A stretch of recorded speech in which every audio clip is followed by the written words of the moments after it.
नमस्कार, मी राजेंद्र तिडके आणि आपण पाहत आहात युवा दर्पण लाईव्ह। सुरुवातीला पाहूयात आजच्या ठळक घडामोडी। सीएम फडणवीसांनी संजय गायकवाड यांचे टोचले कान, म्हणाले आमदाराने मारहाण करणे चुकीचे, अध्यक्षांनी कारवाईचा निर्णय घ्यावा। विना अनुदानित शिक्षकांच्या आंदोलनाला अखेर यश, अधिवेशन संपल्यानंतर खात्यात येईल पगार, मंत्री गिरीश महाजनांची आंदोलनस्थळी घोषणा। संभाजीनगरमधील शासकीय वसतिगृहात मुलींचा छळ, जिल्हा बालविकास अधिकारी निलंबित, मुख्यमंत्री देवेंद्र फडणवीस यांचे आदेश।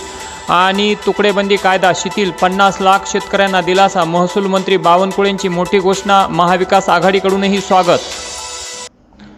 आणि आता बातमीपत्र बीड जिल्ह्याचं आणि राज्यातील इतर घडामोडींचं सविस्तर। संस्थेच्या शाळेच्या विरोधात बातम्या का छापल्या या कारणावरून संस्थाचालक मिर्झा सईद बेग, अनवर बेग आणि शिक्षक कागजी इक्रार यांनी बीड येथील दैनिक बीड संघर्षचे संपादक खमरुल इमान यांच्यावर हल्ला केल्याची घटना घडली होती।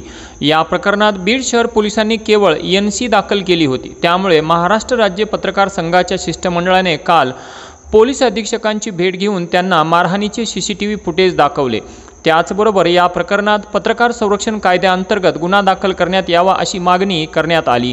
त्यानंतर संस्थाचालक मिर्झा सईद बेग व शिक्षक कागजी इक्रार या दोघांविरुद्ध पत्रकार संरक्षण कायद्यासह शिवीगाळ करून मारहाण करणे, जीवे मारण्याची धमकी दिल्याप्रकरणी बीड शहर पोलीस ठाण्यात गुन्हा दाखल करण्यात आला आहे।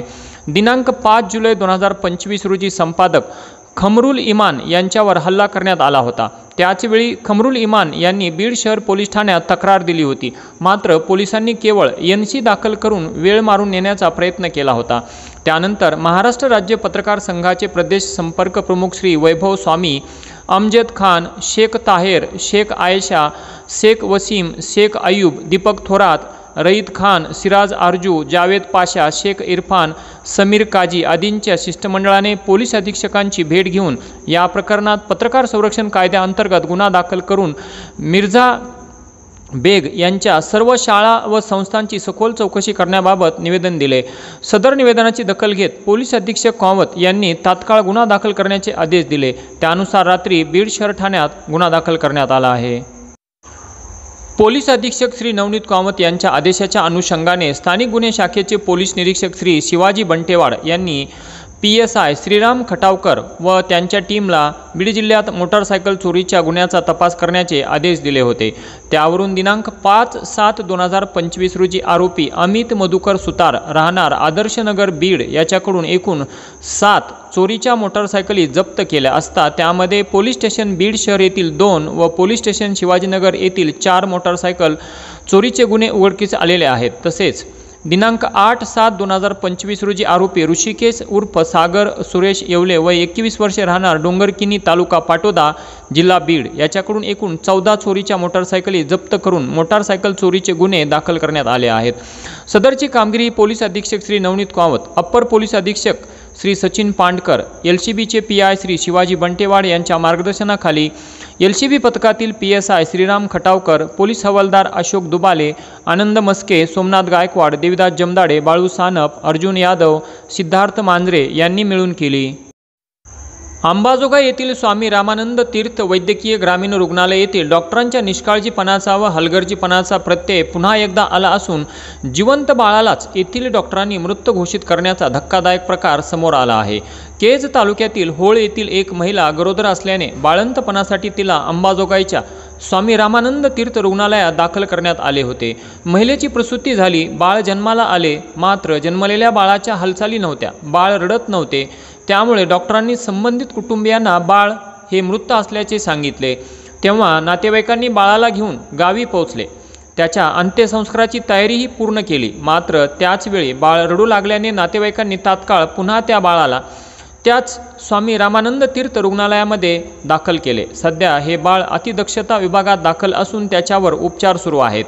जिवंत बाळ मृत घोषित करणारे डॉक्टरांचा बेजबाबदारपणा व निष्काळजीपणा या घटनेतून पुन्हा एकदा समोर आला आहे। या प्रकरणी बाळाच्या कुटुंबियांनी डॉक्टरबाबत कुठलीही तक्रार केली नाही, मात्र घटनेची जोरदार चर्चा होत असून रुग्णालयातील निष्काळजीपणा व बेजबाबदारपणा बद्दल संताप व्यक्त केला जात आहे। त्यामुळे हा प्रकार समोर आल्यानंतर स्वामी रामानंद तीर्थ रुग्णालय प्रशासनाने या प्रकरणाच्या चौकशीसाठी अंतर्गत समिती स्थापन केल्याची माहिती प्राप्त होत आहे। केज तालुक्यातील एका शाळकरी मुलीचा विनयभंग केल्याची धक्कादायक घटना उघडकीस आली असून दिनांक 8 जुलै रोजी सकाळी पीडित अल्पवयीन मुलगी ही शाळेत जात असताना ऋषिकेश उर्फ सचिन गलांडे याने ट्रॅक्टर घेऊन तिचा पाठलाग करत तिला कट मारून पुढे गेला व तिच्याकडे पाहून हावभाव करून विनयभंग केल्याप्रकरणी अल्पवयीन मुलीच्या तक्रारीवरून ऋषिकेश उर्फ सचिन गलांडे याच्या विरुद्ध केज पोलीस ठाण्यात गुन्हा दाखल झाला असून पिंक पथकाचे प्रमुख पोलीस उपनिरीक्षक प्रकाश शेळके हे पुढील तपास करत आहेत।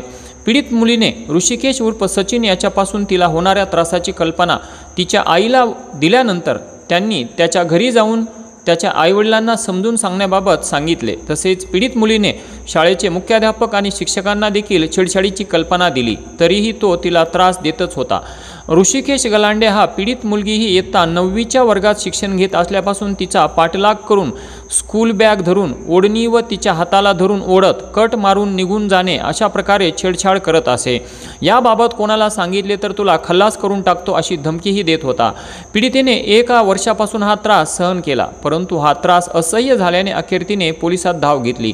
दरम्यान केज तालुक्यात एकाच आठवड्यात स्त्री अत्याचाराच्या 4 घटना घडल्या असून दिनांक 2 जुलै रोजी एका गतिमंद मुलीवर नानासाहेब चौरे याने लैंगिक अत्याचार केल्याची घटना घडली। दिनांक 4 जुलै रोजी दुपारी एक दिव्यांग आणि गतिमंद तरुणी ही एकटीच घरात असताना बाळू कांबळे याने तिचा विनयभंग केला व दिनांक 4 जुलै रोजीच निखिल कांबळे याने एका शाळकरी अल्पवयीन मुलीचा विनयभंग केला, तर दिनांक 7 जुलै रोजी ऋषिकेश उर्फ सचिन गलांडे याने 10वीच्या वर्गात शिकत असलेल्या अल्पवयीन मुलीचा पाठलाग करून तिचा विनयभंग करून परीक्षेला बसू न देण्याची व जीवे मारण्याची धमकीही दिली। पाटोदा शहरातील पारगाव चौक, राज मोहम्मद चौक तसेच तालुक्यातील चुंबळी फाटा, वांजरा फाटा आदी ठिकाणी असलेल्या बस थांब्यावर निवारा शेड नसल्यामुळे नागरिकांना मोठ्या त्रासाला सामोरे जावे लागत आहे।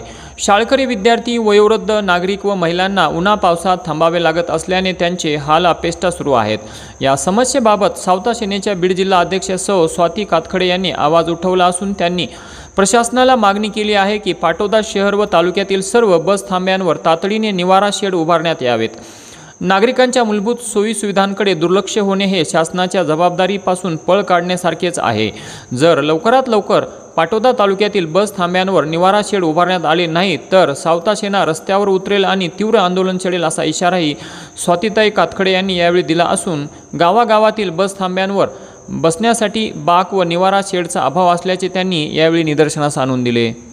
आणि याचबरोबर आजचं बातमीपत्र संपलं। उद्या पुन्हा भेटू काही नव्या आणि ताज्या घडामोडींसह। तोपर्यंत पाहत राहा युवा दर्पण लाईव्ह चॅनल, लाईक करा, सबस्क्राईब करा आणि खाली दिलेल्या बेल आयकॉनला प्रेस करा। तोपर्यंत नमस्कार।